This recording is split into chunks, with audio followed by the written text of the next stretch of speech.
Dear my fellow youth activists, first I would like to thank the conference organizers for giving me the opportunity to speak today. My name is Dr. Mahrang Baloch. I am a human rights and political activist from Balochistan and part of the Baloch Solidarity Committee (BYC), a human rights and political organization.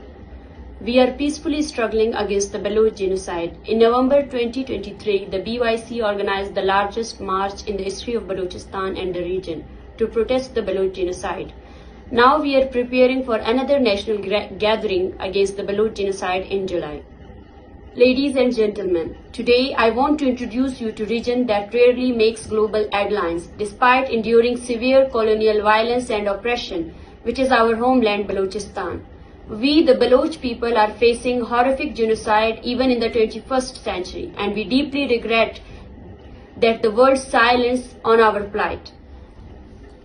For 7 decades, the youth, mothers, sisters and daughters of our land have endured the worst tragedies of war.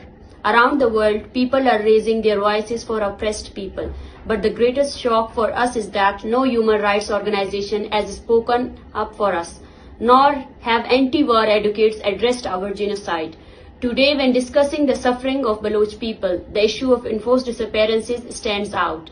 I say with utmost conviction that Balochistan is the region with the highest number of enforced disappearances in the world. Over the past 20 years, the Pakistani army and secret agencies have forcibly disappeared thousands of Baloch people. The primary victim of these disappearances are the youth, as they courageously speak up for their rights and refuse to remain silent in the face of oppression. As a result, the Pakistani state's army and intelligence agencies target and disappear Baloch youth daily. This number has grown to thousands over the past 2 decades. Many Baloch youth have been missing for years, with state institutions not even informing their families whether their loved ones are alive or dead. This terror extends beyond the youth to teachers, journalists, poets, intellectuals, artists, women, children, the older people. The pain of enforced disappearances in Balochistan is unimaginable and beyond words. We have girls who have never seen their fathers, and they were forcibly disappeared at birth and have grown up without them. We have hundreds of women whose husbands are forcibly disappeared. Even after 10 years, they do not know if they are still married or widowed, as the state refuses to disclose whether their husbands are alive or dead. To truly understand the pain of enforced disappearances, one must come and visit the Baloch missing persons families, whose children have been enforcedly disappeared. You will then comprehend that there is no greater pain in the world than being the victim of enforced disappearances.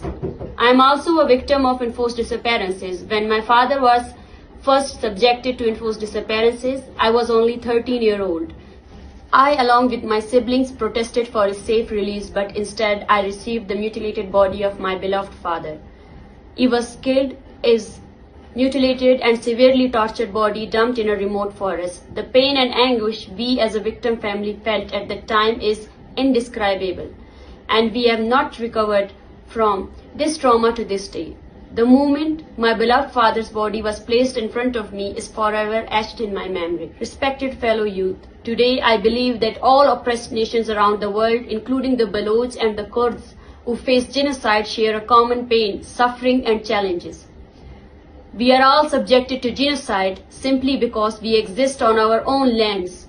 We aspire to live as free and independent human beings, seeking peace and tranquility in our homelands, while opposing wars imposed upon us. Although I reside in Balochistan, I consider the pain of Kurds and other oppressed nations as my own. The hardship we endure are shared, and our struggle are interconnected. Just as our pain and suffering are collective, so our efforts to end this suffering must be united. It is through our common struggle that we can